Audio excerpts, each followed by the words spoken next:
And I'm back. Alright, so where were we? Yes, it's basically like a very detailed mountain range. Normally I don't like that on a open world game, but like I said before, this is first and foremost a Spider-Man game. Consequently, and as a side note, I'm not entirely sure I'm going to do a dedicated video on this performs very much, or is very much a spiritual successor to the Spider-Man 2 game.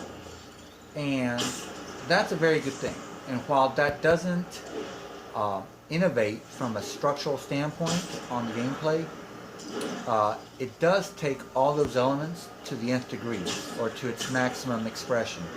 And by that I mean, like you guys saw in the opening shot of my first video, when the city just opens up to you, and hopefully by the end of this video, and close to the end of this video, we'll make it to the Empire State Building. You see this sprawling metropolis, and that's the one thing I thought when I played the first game on the PlayStation 2 originally, is that it just looked incredible. It looked like such a accurate, or such a good, concise, even maybe truncated form of New York, but it represented everything so well. Here, we've got the exact same thing going on, but dare I say, the map is even bigger, and everything is not just in higher resolution, but so much more detailed. If you look at this Flatiron building, you can see the sheen on the stone here, the reflectiveness of the glass, even though it's, you know, it's a, what is it, simulated reflections, or how are they, cube mapping, or however they call it. And it's just everything, again, the trees, the traffic, everything. As far as popping, every once in a while you see it on an object become more detailed, whether it be a water fountain or a hot dog stand or a tree maybe. But for the most part, it's just amazingly detailed, the entire world.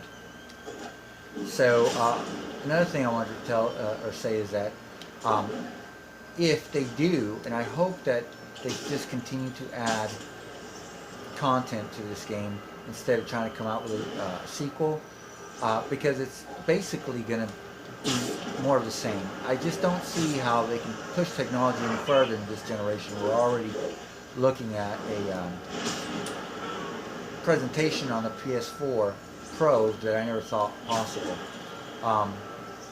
So hopefully what we'll end up seeing is just this world. Like I said, you can't go into any of the buildings. The populace is pretty static, as far as it's like open world building 101 from last generation. You don't really see people with daylight night cycles, working cycles, or anything like that, where they're going about their business. It's pretty much a if I can get on here, I really want to, there we go. It's pretty much a loop that they walk around in, so you don't get that. And I believe with the bar that they've set technologically, if you can look at the sprawling metropolis here, you'll realize that to push this any further, you're gonna need technology, because I wouldn't want them to backtrack from what they've already set. Again, this is a Spider-Man first and foremost, a Spider-Man game first and foremost, open world game second.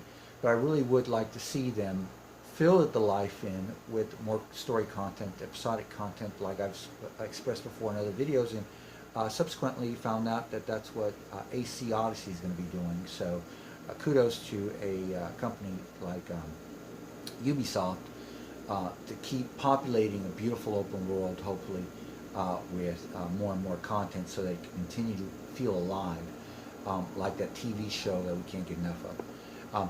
Anyways, guys, I think that pretty much wraps it up for the entire open world segment. There's not too much to say other than this game is absolutely incredible.